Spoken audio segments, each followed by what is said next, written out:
कृपया वीडियो को पूरा देखिएगा, अधूरे ज्ञान से कोई लाभ प्राप्त नहीं होगा।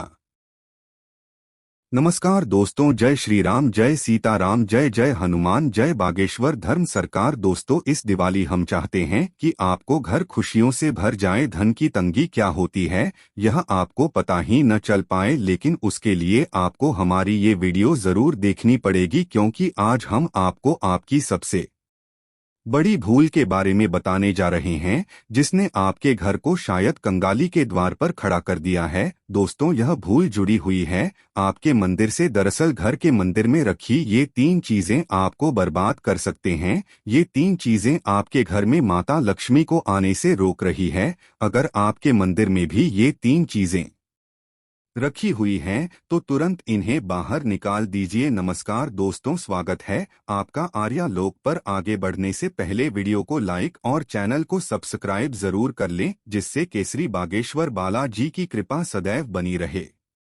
आइए जानते हैं दोस्तों की आखिर कौन सी हैं वो 3 चीजें जो माता लक्ष्मी को आपके द्वार आने से रोक सकते हैं। दोस्तों, हमारे शास्त्रों के अनुसार भगवान श्री कृष्ण कहते हैं कि कलयुग का मनुष्य कुछ पवित्र चीजों को धार्मिक समझकर उनकी पूजा करेगा। इसी के चलते आजकल कई लोग कुछ चीजों को धार्मिक समझकर उन्हें घर के मंदिर में रख देते हैं, क्योंकि वह सोचते हैं कि धार्मिक हैं और इनकी पूजा भी की जानी चाहिए। आप भी ऐसी भूल न करें, इसलिए सबसे पहले हम आपको यह बता देते हैं कि पूजा घर में कौन कौन सी चीजें रखनी चाहिए जो शुभ मानी जाती हैं। नंबर 1, दीपक। दोस्तों, हर कोई घर में एक छोटा सा पूजा घर जरूर बनाता है, ताकि उसके घर में पॉजिटिव एनर्जी और निगेटिव एनर्जी घर परिवार से दूर रहें। इस पूजा घर में दीपक जरूर होना चाहिए। यदि दीपक मिट्टी का बना हो सकता है या इसकी जगह आप किसी भी धातु के दीपक का इस्तेमाल कर सकते हैं। इसके अलावा आप चाहे तो खुले या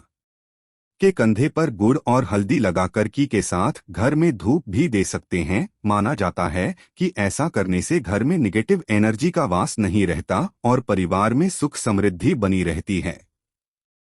नंबर 2, स्वास्तिक चिन्ह। स्वस्तिक चिन्ह को हिंदू धर्म में सबसे पवित्र माना गया है। किसी भी शुभ कार्य को शुरू करने से पहले स्वास्तिक चिन्ह का इस्तेमाल किया जाता है। आप भी कोशिश कीजिए कि घर के मंदिर में स्वास्तिक चिन्ह अवश्य होना चाहिए, क्योंकि स्वास्तिक को समृद्धि और सुख, शांति और एकता का प्रतीक माना गया आता है। इसके लिए आपको रोली की मदद से भी स्वास्तिक बना सकते हैं। नंबर 3, कलश। दोस्तों, कलश को सुख समृद्धि का प्रतीक माना जाता है। स्वयं भगवान श्री कृष्ण कलश को परिवार की सुख, शांति और ऐश्वर्य के लिए जरूरी बताते हैं। इसलिए कलश तो आपके मंदिर में अवश्य होना चाहिए। कलश स्थापित करने के लिए अब इस तरह से कलश पर रोली और कुमकुम से स्वास्तिक बनाकर उसके ऊपर पत्तों के बीच नारियल रखकर मंदिर में रख दीजिए। इससे आपके परिवार में समृद्धि तो रहेगी, साथ ही खुशियां भी आपके दरवाजे पर दस्तक देंगी। नंबर 4, संघ के बारे में जानते बहुत लोग हैं, लेकिन इसे मानते बहुत कम है। शायद ही कोई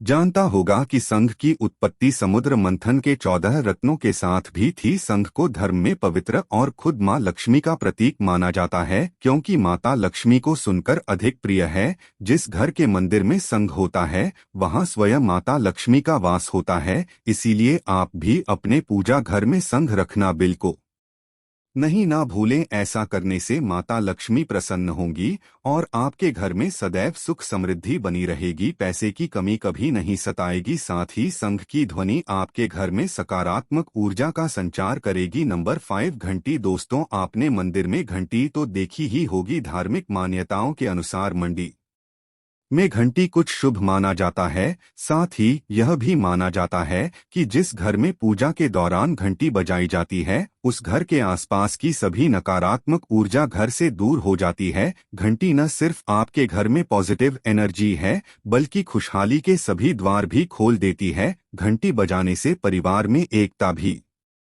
नहीं रहती है, इसीलिए पूजा के दौरान घंटी अवस्थी बजानी चाहिए और साथ ही आपकी पूजा घर में घंटी होना भी आवश्यक है। तो दोस्तों, ये तो वो चीजें थीं जो आपकी पूजा घर में होनी ही चाहिए। चलिए अब देखते हैं गुरुजी द्वारा बताई गई उन चीजों को जो आपके पूजा घर में कभी भी नहीं होनी चाहिए। अगर वीडियो पसंद आ रहा हो तो वीडियो को लाइक भी जरूर कीजिएगा। नंबर 1, विषम संख्या में गणेश जी की मूर्ति। अक्सर देखा गया है कि लोग गणेश की मूर्तियां विषम संख्या में अपनी मंदिर में रखते हैं, लेकिन अगर आप चाहते हैं कि समृद्धि आपके घर से कभी न जाए तो ऐसा कभी मत कीजिए, क्योंकि विषम संख्या में पूजा घर में गणेश जी की मूर्ति रखना अशुभ माना जाता है। इसलिए आप अपने पूजा घर में 1, 3 या 5 की संख्या में गणेश जी की मूर्ति न रखें, यह आपको मुसीबतों के दलदल में धकेल सकता है। वैसे दोस्तों, गणेश जी की मूर्ति को लेकर यह भी देखा गया है कि कई लोग गणेश जी की मूर्ति घर के मुख्य द्वार के बाहर दरवाजे की तरफ मुख करके रख देते हैं। अगर आप सुख और समृद्धि चाहते हैं तो भूलकर भी ऐसा मत कीजिए। अगर आपको घर के मुख्य द्वार पर गणेश जी की मूर्ति रखनी है, दूसरे घर के अंदर की तरफ मुख करके रखें, बाहर की तरफ नहीं। ऐसा करना अशुभ हो सकता है। इसलिए घर के अंदर की तरफ मुक्की हुई गणेश जी की मूर्ति को मुख्य द्वार पर स्थापित करें। आप चाहे तो मुख्य द्वार के दोनों तरफ भी गणेश जी की मूर्ति रख सके है, लेकिन ध्यान रहे कि मूर्ति अंदर की तरफ यूं बाहर की तरफ नहीं। नंबर 2, टूटे हुए चावल। दोस्तों, अगर आपके मंदिर में भी टूटी चावल, यह बहुत लंबे समय पहले यूज किए हुए चावल रखे हैं, तो उन्हें तुरंत बाहर भी बार भी है, और यह बिल्कुल भी शुभ नहीं है और घर में नकारात्मक ऊर्जा को उत्पन्न करते हैं। इसके अलावा अगर आप उन चावलों को इस्तेमाल करना चाहते हैं तो हल्दी में महिला करें कीजिएगा, यह बहुत शुभ माना जाता है। नंबर 3, पूर्वजों की तस्वीरें। इसके साथ ही अगर आपके घर के मंदिर में पूर्वजों की तस्वीरें रखी हुई हैं तो उन्हें तत्काल बाहर निकाल दें कि आपके परिवार के लिए काफी अशुभ है। धर्म ग्रंथों के अनुसार रोज पूरी नहीं है, लेकिन वह देवताओं के बराबर नहीं है। इसलिए अपने पूजा घर में कभी भी मृत परिजनों की तस्वीरें न रखें, यह आपके लिए शुभ संकेत है। इसके परिणाम भी काफी घातक हो सकते हैं और मंदिर का वातावरण भी नकारात्मक हो सकता है। इसके अलावा अगर आप किसी साधु संत को मानते हैं तो उनकी तस्वीर भी घर की किसी दीवार पर लगाएं, उसे पूजा घर में भूल से भी ना रखें। ये घर के वातावरण को नकारात्मक बनाता है। इसके साथ ही काली काल भैरव की मूर्ति अभी पूजा घर में नहीं रखनी चाहिए। और हाँ दोस्तों, ध्यान रहे कि माता लक्ष्मी के खड़े स्वरूप की पूजा मत कीजिएगा, क्योंकि माता लक्ष्मी हमेशा बैठी हुई मुद्रा में होती है, इसलिए उनके बैठी यह स्वरूप को ही पूजना सही है। चलिए दोस्तों, अब हम आपको बताते हैं उन अति महत्वपूर्ण चीजों के बारे में जो आपकी पूजा घर में होनी ही चाहिए। धर्म ग्रंथों में इन चीजों को अत्यधिक पवित्र और कुछ हाल ही के साथ साथ समृद्धि का प्रतीक माना गया है। ये चीजें आपको खुशी है कि चौखट पर खड़ा करती है, इसलिए आपकी मंदिर में होनी ही चाहिए। गंगा जल। गंगा जल की पवित्रता के बारे में तो आप जानते ही होंगे। माँ गंगा जो हर किसी के पाप को धुल देती हैं, लोगों को शांति देती है। अगर आप भी अपने जीवन में सुख और शांति कायम रखना चाहते हैं तो घर के मंदिर में गंगाजल होना ही चाहिए। इसके लिए आप एक तांबे के पात्र में गंगा जल को भरकर रख सकते हैं। यह आपके परिवार में सुख शांति के प्रतीक है, जो घर की पवित्रता को भी बनाए रखता है।